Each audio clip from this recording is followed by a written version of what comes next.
Well, good evening, everyone. Welcome to COS Indiana Live 2022. I want to welcome all of you to our broadcast this evening.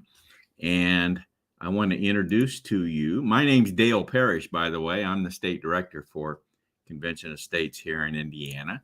And with me this evening is my co-host, Mr. Ken Kashuba.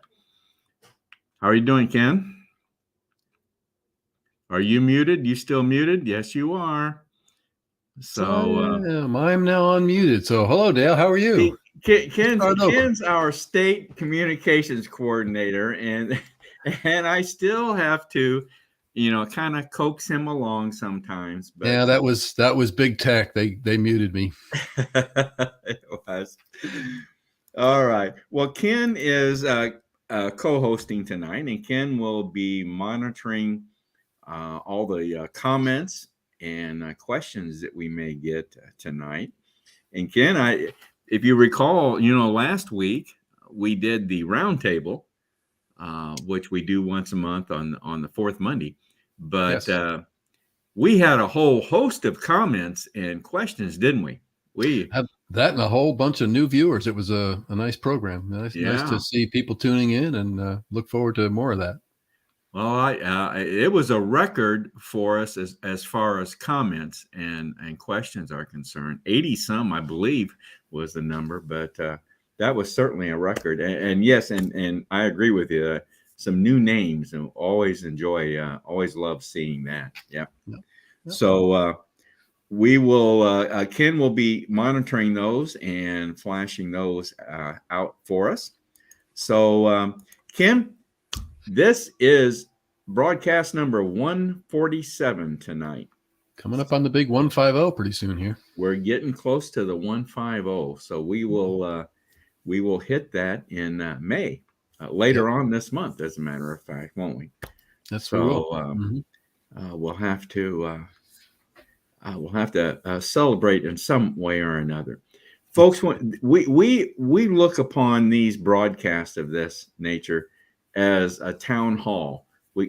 I refer to them as a town hall, a virtual town hall, but it's just like a town hall, but we're doing it virtually. So we've been at this for over 3 years now, and doing our 147th town hall, virtual town hall. So we're proud of that, and we're going to keep going. We're going to keep going, and our viewership is growing, I might add. So and we're doing some things to even grow the viewership further. So and those of you that are viewing, thank you very much. Keep it up, please. All right, Ken, tonight, of course, want to remind everyone that our national website, conventionofstates.com, and our next roundtable will be coming up May 23rd. As I mentioned, the roundtable is the fourth Monday of every month. So our next roundtable coming up will be May 23rd. Now, yep. Ken, you might this is something that both Ken and I monitor. If you as a viewer, if you have any afterthought after the broadcast, or have a question that comes to mind afterwards, you can reach us at our email address, raiseyourvoicecos@gmail.com. raiseyourvoicecos@gmail.com. And you've been looking at those emails here lately, Ken. I've noticed we've been getting some interesting ones. Yeah, I've got it. I actually haven't checked it today, but I know that there's been a few emails coming to us. So it's always refreshing to get comments by email as well as in our chat section. It is. Yes, it is. Yes, it is. Looking forward to building our phone call in on our next roundtable too. That ought to be exciting. I almost missed this tonight. This is a new feature that we've implemented for only on the roundtable now, not on our Monday night broadcast like we are tonight, just on the roundtable. Yeah. And we'll be showing this number, of course, every Monday evening as well as the night of the roundtable. So, yeah, this is a viewer call in. We had some bugs in it when we first set it up, but I think we got it worked out. It worked very well the last time. I believe so. Yeah. Yeah. Didn't it? Yeah. Yeah. So there's that number, 317-426-8689. Again, that's not a feature that we're implementing tonight. That'll be only on the roundtable. Okay. Well, Ken, our theme so far this year, and I think it's been a good theme, and I think we're going to stick with it. And that is, what action can I take in convention estates? What action are we ought to maybe change that to what activism can I take in convention estates? But there's similar words that describe it. So what action or what activism can I partake in COS? Yeah. Or how can COS help me become more active? Yeah. So I think we might look at maybe changing that around a little bit. Well, tonight in our broadcast tonight, we have a special guest with us this evening, and we're going to be bringing her on very, very soon here. And her name is Kristen Stanciu. She is a Convention Estates intern. And, I have here Convention Estates COS Indiana intern. She's not an Indiana. She's with our national group. So I didn't state that correctly. But so we'll be bringing Kristen on. Very, very delightful young lady. And I think you're going to enjoy hearing her story and what she is doing with Convention Estates. Dale, just before we get into this segment with Kristen, I do want to bring up, to me, it looks like there's a few new names on here tonight. I want to go ahead and bring them out. So maybe we can really? recognize if these are new people. Yeah. And a couple of comments. The first one was from a David Todd. Get that shown again. David out Todd. There? Okay. Yep. From Greenfield. Shalom from Greenfield. Yeah. Greenfield, Indiana. I assume that's Greenfield, Indiana. Yeah. And that's a new name to me. I'm not sure about you. I believe it is. Yeah. And we had another one here, Panda Rage. How is everyone feeling about primaries tomorrow? So we do have an election tomorrow we need to talk about a little bit as well. We do. Yeah. So we'll try and answer that, everybody's feelings on that, Panda. Appreciate you chiming in on that. And then the last one I had was Lara V. And she says, good evening. Found you all because of a mention at our Indiana convoy rally Saturday. That's interesting.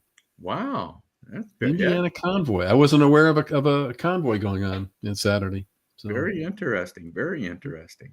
Yeah. Just a few there. All right. Wanted to bring them up. All right. Well, so our first segment will be our interview with Kristen, and then we get into the second segment, which is Raise Your Voice. So, Ken, you want to talk about that a bit?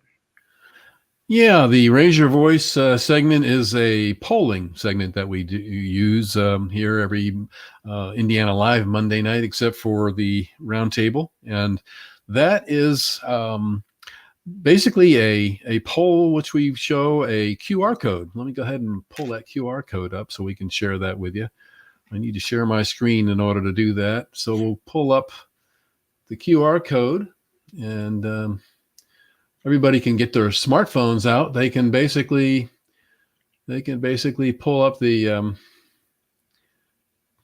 take the QR code right there that should be showing join at slido.com if you're not on a smartphone, if you're on a tablet or a computer, and plug in 397193. That'll get you to the poll. Or just take a shot of that QR code and you're on your phone. You'll be ready to answer the 3 polling questions we have tonight. And we use those polling questions for future discussions on the roundtable. And so we find that our viewers' interest is at heart here. We want to get what you'd like to comment about as far as our polling goes, so that we can use that for future discussions. So that's our QR code, and that will show up again that will show up again on the left-hand column of the poll questions themselves. So don't fret if you didn't get it at that point. It'll be there for you in a little bit. Ken, I just want you to know I have still not attended a restaurant where I was able to order off my smartphone using a QR Using code. the QR code, I tell you, I I don't know how I can help you. Maybe Kristen has, as a younger generation person, maybe she can help you. I know. Have you ever been to a Chili's? Have I ever eaten chili? No. Have you ever eaten at a Chili's, the restaurant Chili's? Okay, yeah. Oh, no, I can't say that I have. No. Okay, No. well, maybe I know for sure Chili's has it, and I'd Is be. that a brand new chain of restaurants? No, they're not brand new. They've been around for quite a while, but Oh, have they really? Okay. yeah, I'm sure. I mean, how about Red Robin, or I'm sure any number of restaurants nowadays, especially after the pandemic, they have their little QR code where you can look at their menu as well as you can pay your bill with your Is phone. that right? Really? Yeah, Really? yeah. Is that right? Okay. That's Okay. right. Well, I'll take your word for it if you say that's the case. Yes. Okay. Well, I hope Kristen will stand up for me here when we bring her on. So I'm sure she will. She'll support me. Having said that, there's that word. There's COS Indiana, and I'm gonna have to apologize to her for the way I stated that. So why don't we then let's, without further ado, then let's bring Kristen on. I think she's going to feel that you're trying to enlist her into Indiana here, Dave. Well, we have tried to put her to work. He's on a recruiting mode. Watch out, Kristen. Hi, Kristen. Hello, happy to be here. Thank you so much for having me. You're so welcome. You're so welcome. Tell everybody where you're located right now. Yes, right now I'm in Waco, Texas. I'm a freshman at Baylor University, so that's where you can find me most of the year. Freshman at Baylor University in Waco, Texas. I'll tell you, Kristen and I were just chatting a bit here before the broadcast tonight. I was in the Army back in 68 to 68, and took basic training at Fort Hood, Texas. And our daughter was born at the Army hospital there in Fort Hood, Texas. So just south of where Kristen is located right now. But anyway, so we had a few Texas stories to exchange there. So although she hasn't been there very long, just as long as she does not become a Dallas Cowboy fan, that's all I ask. As long as she doesn't become a Cowboy fan, That's it. I'd be hard pressed to be a sports fan of any stripe or color, so I think I'm safe there. Oh, really? Really? Okay. Well, anyway, we're getting off track here already. I told you we might do that, Kristen. So we'll get back on track. Well, Kristen, you are an intern out of our national office, so to speak. But I always like to ask any of our guests that come in, especially outside of Indiana, but I always like to ask them to tell us their COS story, not your life story, but your how, when, where you got involved in Convention of States. So tell us your COS story, Kristen. Yes, of course.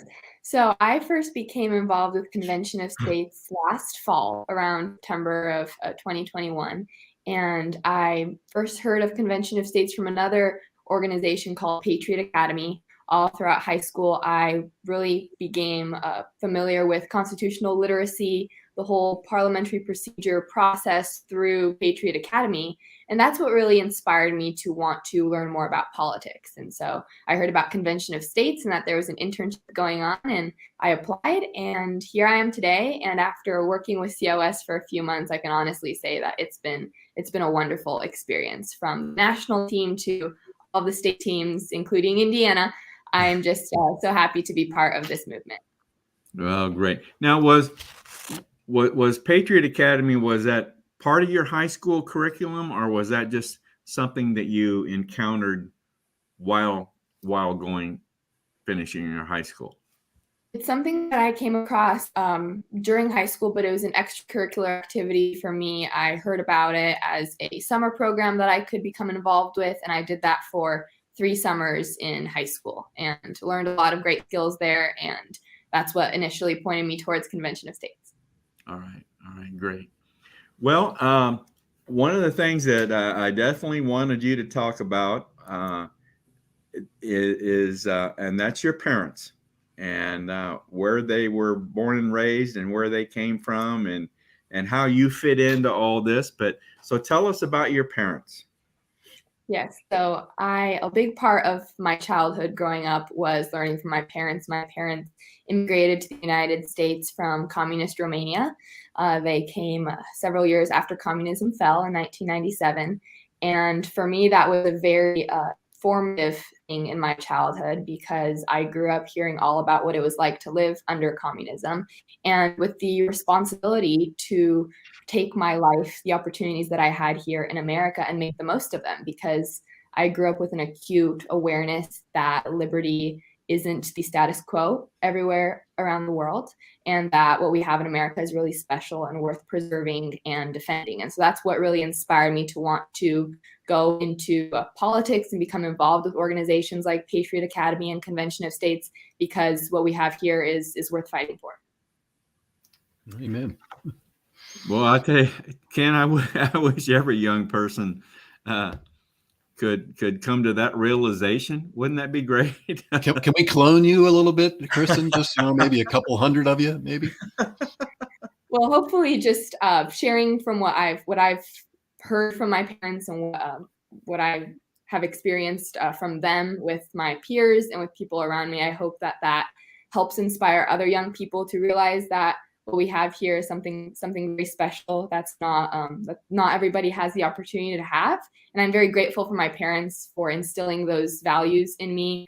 For me, I always joke that I didn't have the typical bedtime stories growing up, because I always would ask for stories about their childhood, and more often than not, those would include what it was like to live in a communist country and things that are really unheard of to us living in the luxury that comes with living in America. So I learned a lot from those stories, a lot from those experiences. And I can say, looking at politics in America today and just culture in general, I'm grateful that I can glean from my parents' experience. So hopefully we don't have to experience the same before we come to the same conclusions. What what did your parents do when they lived in Romania? So both of my parents were still educating themselves. My mom was preparing to become a physician. So they still were in that younger process of their lives. But lots of the stories I heard included what it was like to live in nationalized housing, where you didn't own the house that you lived in, but it was a house that the government took and nationalized and crammed a bunch of families in there.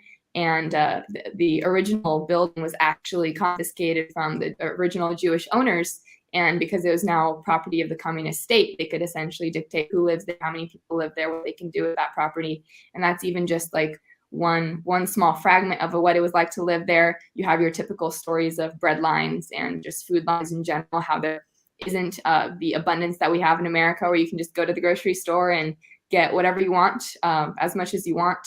The scarcity and the things that we generally take for granted, those stories really interested me and really taught me that it's important to be grateful for what we have, because there are systems where that's not actually the case. So what true. A bedtime story that would be, Ken. Yeah. We should probably look into maybe having Kristen publish them somewhere so we can distribute them in classes all around America. Yeah, that's right. Okay. Well, we'll just mention here that you grew up in Idaho, right? Yes. I grew up in Meridian, Idaho, just a little bit outside the capital, Boise. What's people from Indiana are called Hoosiers? What's a person from Idaho called? Idahoans? I think we're called Idahoans. This is I'm normally sorry, that's a question that just popped in my mind. I thought for sure Dale was going to have some reference to potatoes, but we won't. No, I know. Now, Ken, I was not going to say that, because Yeah, I know her reaction, what her reaction would have been. Uh-huh. Well, surprisingly, the only thing that people seem to know about Idaho is potatoes, but potatoes aren't really a big part of our life. I, of course, ate potatoes growing up, but it wasn't necessarily a staple. Really enjoyed the outdoors, the mountains, and Yeah, just your typical living the Rocky Mountains experience. So it was sure it's really a enjoyable going up there. beautiful state, beautiful Perfect. state. Yeah, Yeah. perfect. Well, tell us, Kristen, you're at Baylor University, right? Mm-hmm. Yeah. So what kind of give us an idea of the campus atmosphere there at Baylor? Yeah. So I'm a freshman at Baylor, just finishing out my first year. And it's definitely, I think, for college in general, a big transition going from your community where you've grown up to a new place. And I think generally speaking, relative to other colleges and other campuses, Baylor is definitely more conservative. I think looking at the larger scheme of things, I think like all other or most other institutions in this country, especially institutions of higher learning, you do see it tending more towards the left as the years go by compared to maybe where it was 10 years ago or 20 years ago. But it definitely is still a place where there are conservative values to some extent. But I think generally what I've learned is that as young people on a college campus, we need to learn, and something that I'm trying to do every day, learn how to really speak our values in the classroom, outside the classroom with our peers. Because even if your school tends to be very leftist or very conservative, there can still be pressure from external forces to stop saying what you believe. And I think that's something, a trap that is easy to fall into. I fall into it myself. But one of my favorite quotes comes from an author named Flannery O'Connor, and she says, "Push back against the age as hard as it pushes against you." And that's something that I've really tried to do this year and will continue to do, is just push back and really live by the truth, live according to the truth, and speak the truth everywhere I can go. That's a good answer to fear. Fear is used a lot these days, so it's a good answer to fear, Kristen. Yep. Now, you had mentioned to us that Turning Point had opened a new chapter there at Baylor. Is that right? Yes. So one of the many clubs we have at Baylor, there is a Turning Point USA chapter that recently opened. This was our first year, and I've been involved with that chapter a little bit this year, hopefully to be more involved in the future, and actually had the opportunity to present Convention of States to them last week. So it's a great opportunity to be able to work with like-minded people. And did you tell me you got to meet Charlie Kirk? Last semester, I did get to meet Charlie Kirk, which is an incredible experience. Definitely one for the books. Okay, good. Well, Kristen, one of your major projects with Convention of States has been, if I have this right, the preparation of what we call the Prezi presentation video. Correct. And we got a little clip of that Ken's going to play here. Before this starts, kind of give us an idea of what your involvement was in putting this together. Absolutely. So for those who don't know, we have several presentations available at Convention of States, kind of explaining what the Convention of States process looks like and what we're trying to do. The first has existed for a while, and it's just our introduction to COS video. You can find that online on the website under conventionofstates.com/presentation. And that's just really your introduction to Convention of States. But what I was tasked with doing this year was creating a new presentation for states that have already passed the COS resolution, kind of outlining some of the next steps of where we go from here. Is the fight over? Are we supposed to just kick back and relax now that we've passed the resolution, or what are we supposed to be doing? And so I put together a presentation that outlined those different steps and what can be done. And now that presentation is also available online on the website. And I believe we're going to look at a clip of it here. Okay, I might call your attention to the gentleman in the black hat that's in this clip. He was really outstanding. I just thought I'd mention that to you. There's not a bit of bias in that one at all. So. No, not at all. So here's the clip. It is only about a minute. Ken, you ready to go? Yeah, it's about a minute and a half, and it is just segments from it, so you can see the full one online, as Kristen referred to. Okay. You are a past state. Congratulations and pat yourself on the back. But now is no time to rest on your laurels. Growing grassroots is even more important after having the resolution passed. Only in doing so can we hope to prepare it to be an effective participant in the Convention of States. You've got to continue educating your folks about COS. Most people in your state have no idea how an Article 5 Convention of States can help rein in the federal government. Ever since 2016, we've been focusing on activism and self-governance, and I think those still remain as actually the ultimate goal. We have allowed our representatives in government to run amok, and it's going to take an educated and active citizenry to right the ship. And that we have to build an army of citizen activists dedicated to self-governance in order to save our country from the path that we are currently on. Now that you're past state, now's the time to get to work. You have two tools in your box that you can use: an organized volunteer grassroots effort and a legislature that's sympathetic to our cause. Use these to go promote legislation that will curtail federal overreach, restore rights and privileges to the citizens, parents, and to the state itself. Now is the time to truly self-govern. Use what you've learned and get busy.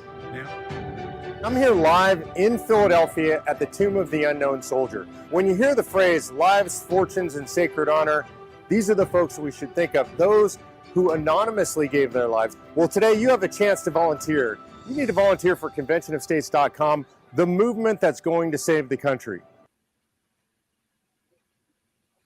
All right. Very, very good. Very good. I will mention, I don't know whether you noticed, but that one group towards the end of that video, that handsome group from Indiana was from that 4th of July parade we had. Yeah. So yeah.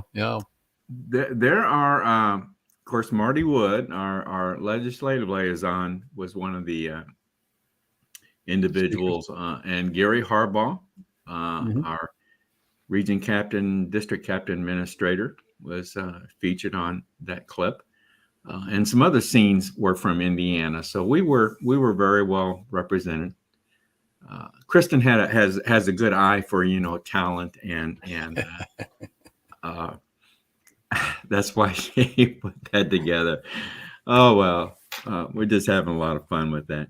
So Kristen, well that's very, very impressive, and the past state story really does need to be told, and people do need to understand that we have all in past states, a past state being a state that has passed the resolution calling for a convention of states, and we've all in those states we've all experienced what happens in the state. Once the state passes the resolution, the motivation drops off. People have to get reoriented and redirected, and that takes time, and it takes a lot of effort. And I think we were number 6 of the 19 states that have passed the resolution. Now, Indiana was number 6, so we struggled with that early on, and that drop in motivation. But I think we've overcome it, and we really we're back to even a higher level motivation, because there's a lot of work that still needs to be done even after you become a past state. Well, too, Dale, to add to that, I think a lot of people, I think we've gotten the word out to people as to why it's important to keep on growing the grassroots army in a past state. And that's a couple reasons. One, there is no sunset clause here in Indiana. So if you have a sunset clause, it could disappear on you. But it is also possible that it could be brought up to be rescinded. In any state, it could be rescinded. So you have to be prepared. And there have been some states where the attempt was made. Yes. Yeah, to rescind. So we have to keep our incoming legislators, those who again, as we find, don't know anything about Article 5, strangely enough, but they're in Congress. That's another important reason why we have to keep strengthening our grassroots. Yep. Very good. That's what I've completely, after having worked on this project for the past couple months, seeing that and seeing all that there is for past states to do really encouraged me that there are still important things that past states can do, and they're among the most important states in this process. So it was very encouraging to me as I've been working on that. Well, Kristen, thank you very much for putting that together or participating in that. That's a very, very important piece of video that we can use. So thank you very much for that. Well, let's start toward wrapping this up. We wanted to talk about your process, the intern process that you're going through, and what that means to you, and what it holds for the future. So tell us how was your thinking along that line? Yes, of course. So I became an intern, like I said earlier, in September of last year, and applied in late summer, early fall, and was thrilled when I got the position. And just throughout the whole process, it's been such a blessing to be part of a national team and state teams that truly feel like family. It's not like coming to work in just any organization. You truly become a family with other members of the national team. And I've been privileged to be able to sit in on state meetings and to see how state teams operate, past states especially, and just being involved in that and seeing the actual work that is being done by the grassroots. I think that's something that's often overlooked in politics today, is the importance of a grassroots army. And so just being able to interact with those people, even on like a limited basis, like I have thus far, it's been truly a privilege and an honor. And I'm so excited to have the opportunity to work at COS as an intern, and excited for what the future holds for this organization and this movement. All right. And I think you tell us that you wanted to eventually major in public policy research. This is something that you wanted to get into, right? Yeah. So right now I'm pursuing a Bachelor of Business Administration in Economics, and also majoring in Slavic and Eastern European Studies. So really, public policy research is something I'm passionate about, both domestic policy and foreign policy. So through what I've learned at Convention of States and experience that I hope to gain over the next few years, just really want to understand more about the issues that are at stake here, both within the United States and on the world stage, and being able to learn about those and teach others about those. And just from my experience at Convention of States thus far, I think something that's been stressed a lot and I've learned a lot about is self-governance, because that's something that we really focus on here. And I've just really grown to see the importance of, because really this is our country, and the founders gave us the responsibility to preserve our liberties. And like Benjamin Franklin said, when asked what kind of government we have, republic if you can keep it. And it's our responsibility to make sure that torch of freedom doesn't die. Wonderfully said, Kristen. I have a comment and a question. One comment basically directed towards Kristen. The other question is really probably for all of us to maybe chime in on. But we had one comment from Lara V, who says, "What a bright young lady." So just wanted to pass that compliment on to you, Kristen. Lara, we noticed the same thing. I'll tell you. She is. She's very bright and very mature beyond her age, and I won't say her age. We won't go into that. Yeah, we won't go into that, but she's very. We had a question. We had a question which comes up often. Matter of fact, it ties in with our theme for the last month. Basically, is Rebecca Davis asks, "How can the average person help with this?" So do we have any words of wisdom, any words of advice as to how the average person can get involved? I know obviously we're looking to get more and more young people involved like Kristen, and it's always a thrill to see people that really have such a bright future ahead of them and can basically come across as well spoken as Kristen. So anybody have any advice to Rebecca as to how the average person can help? Well, I would suggest that you go to this website, conventionofstates.com. And I think as the very first step would be to become a COS supporter. And I think that's the first, and join Convention of States. Sign the petition. Through that membership in Convention of States, you'll be afforded the opportunity of a number of different leadership opportunities if you so choose, are a number of other ways that you can exercise your activism. And if you or someone you know would be interested in becoming an intern, like the young lady that we have with us tonight, that opportunity would be available to you through that membership as well. So I think that's the best recommendation I can make. I can only add to that by saying that there's no age requirement either way, from young to old. Now I know you have to be at least 18 to sign the petition, but we have some younger people than that involved in ways. We do. Like social media warrior. If you are somebody who spends a couple hours online on a social media platform, this is how the word gets out.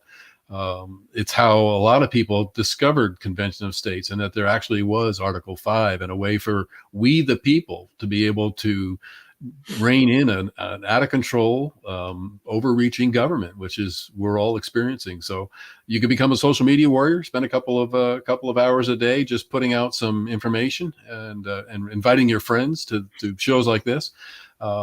Or, as Dale said, you can become more active, but there's lots of ways. And even if we've got some people who are disabled, who use their couch to reach out.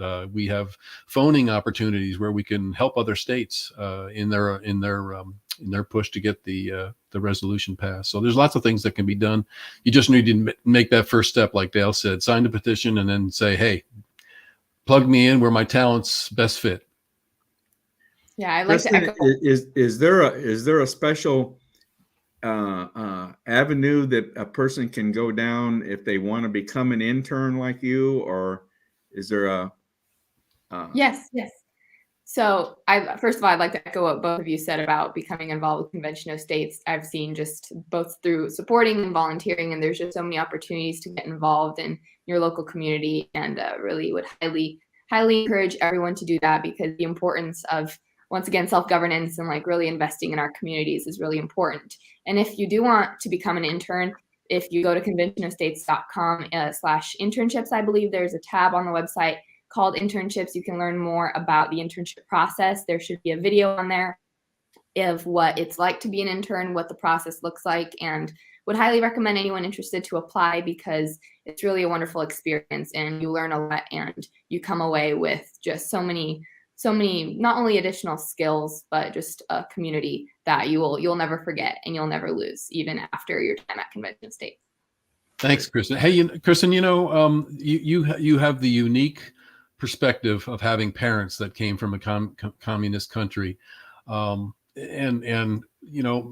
Many, I dare say most Americans don't have that perspective. And to be quite honest, and I was one of them at one point, it's easy to get fat and lazy. It's easy to sit on your couch and just enjoy the benefits of being free. But I think there's so many people that are waking up to the fact that it's on us now. It's upon us to act. And we have a term that we've used here before called OTC. It's called off the couch. And it's time for people to get off the couch and get active, because if we don't, we really do fear losing things that we never would have given thought to losing. And then once you lose them, it's probably not coming back. So appreciate I agree wholeheartedly, Ken. Yep.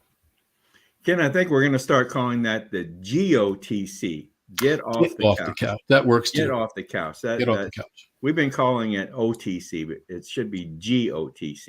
Right. Okay. Well, Kristen, we've gone beyond our time limit, so which we figured we probably would.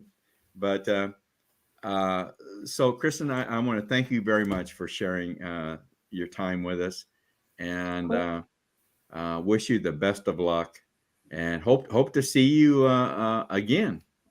Yes.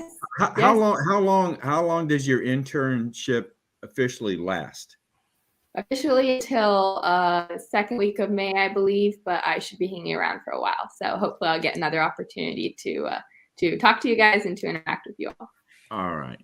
Looking forward to it. Thank you very much, Kristen. Thank you.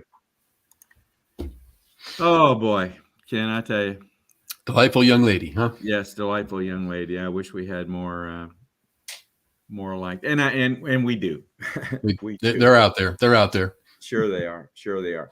Well, listen, Ken, like I said, we went over time-wise with her. So I think I'm going to skip the contributor segment here. Okay. And let's go ahead and do the raise your voice polling, okay? All right. Go ahead and get that done. Got it.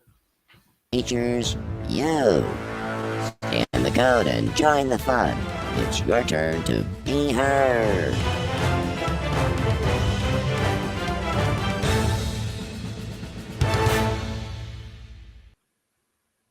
Well, as Marengo has mentioned, get your phones out. It's time that we can go ahead and bring up the polling for tonight and get our 3 questions up for everybody to participate in. You can just once again choose that that code, and let me go ahead and get that presentation up.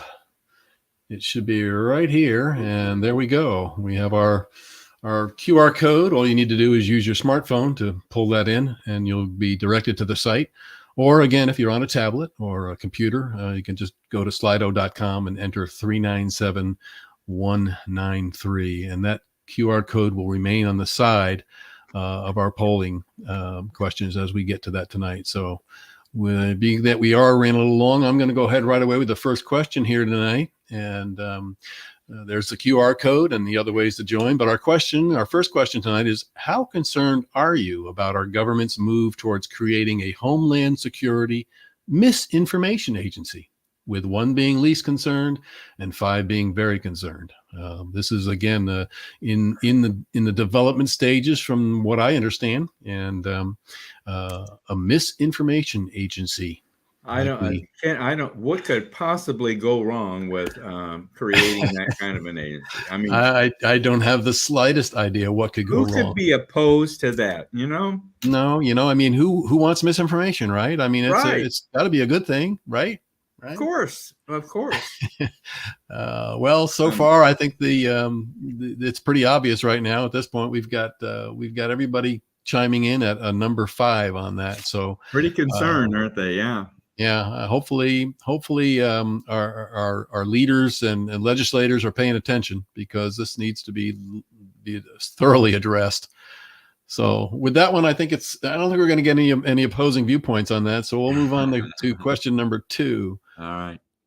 And this one has to do with, are you feeling the pinch of inflation in your everyday necessities? Yes or no? I mean, is this something that's real? I mean, are you noticing anything at the grocery store? I mean, everybody knows about gas, but what about the other things? I know I'll give a little personal testament here myself, as I experienced it this weekend, while people are trying to decide whether they're feeling the pinch. But I needed to do a little house repair this weekend and needed a small piece of copper pipe.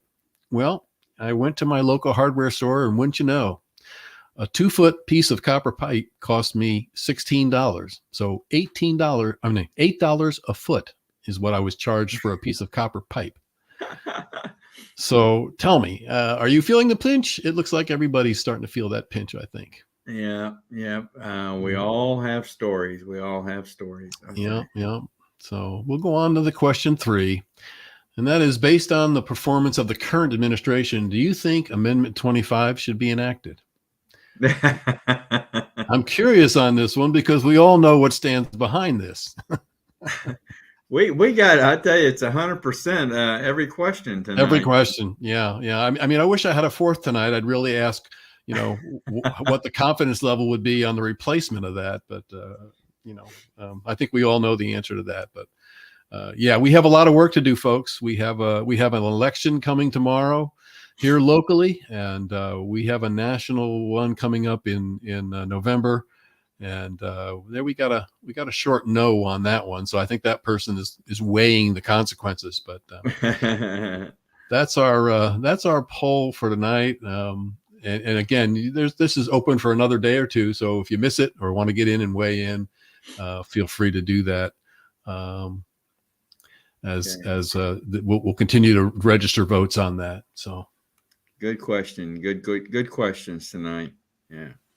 This information, I tell you, this, what could possibly be wrong with that? My goodness. Well, especially when I finally saw, I think, I don't know how many people, I'm not overly familiar with the lady who they're trying to put at the head of that, but my word, I mean, just from some of the tweets I saw the lady making, and her overall, just, demeanor, I guess is what I'm looking for. It scares me to death.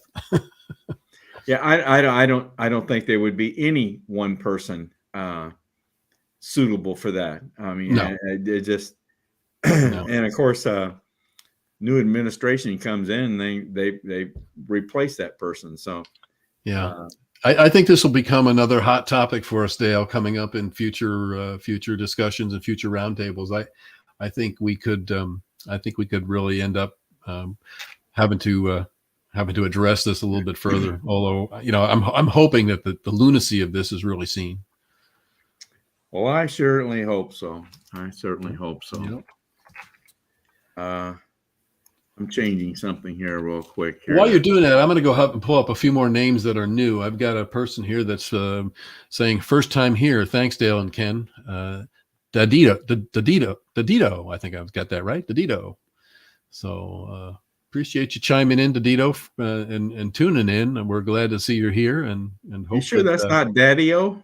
Daddy-O, that's it. Dadito. Yeah. I guess I was looking at that from maybe, I don't know. Yeah. So Daddy-O, that could be it. Yeah. Could be Daddy-O. Let us know, anyway. Daddy-O. Are we on track with that or what? Good to have you. Good to have you, whoever it is. Okay. Yeah. And I had one more comment from Rebecca Davis. She just wanted to thank us all for making this site available to everybody. So thanks, Rebecca. Wonderful. Boy, I'm really glad to see these new names. Really glad to see. Yep. Word's getting out. We want to continue to grow the ranks. That's very good.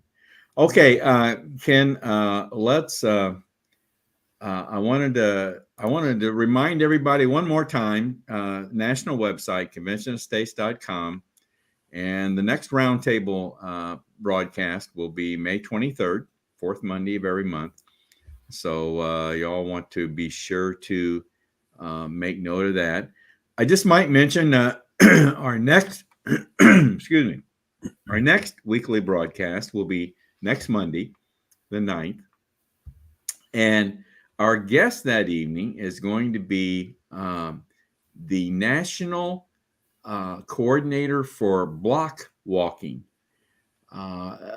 This is a new activity in Convention of States that is is becoming very popular, and this is a program where we literally form groups and actually walk neighborhoods and talk to people about Convention of States. It's a good idea. So we've got the national coordinator coming on. His name's Andrew Barkman, I believe I'm pronouncing that right. And the person from Indiana that's going to be heading this up is our legislative liaison, Marty Wood. And I'm going to have Marty on the broadcast with me to interview Andrew. So I'm sure Marty's going to have a lot of questions for him. So I think it'll be, if that's of any interest to anyone viewing tonight, you want to be sure and tune in next Monday and get the kind of the ins and outs of that kind of activity. So that we'll be doing, and I think you'll be seeing that again, another way to express your activism. Okay, another way to express your activism through a Convention of States. That's a great way to get your neighborhood involved. Yep. And I will briefly mention Daddy-O confirmed. It is Daddy-O. So it is Daddy-O. I stand corrected. With our great English language. Yeah. You young whippersnappers, you wouldn't understand that sort of stuff. So Daddy-O. That's back from love it. Okay. Well, listen, let's wrap things up here. And I always like to go to this segment. This is a little message from Maringo Mike, who is still searching through that swamp, Ken. So let's see what Maringo Mike, what he's coming up with here. Okay.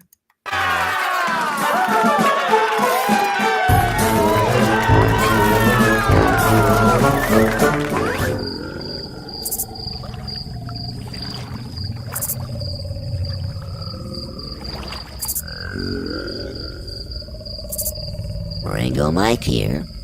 Have you noticed more and more Americans are waking up to how deep the swamp really is? The curtain's been pulled back, and it's become evident there's a lot more work that has to be done. So, who are you gonna call to finish the job? Convention of States!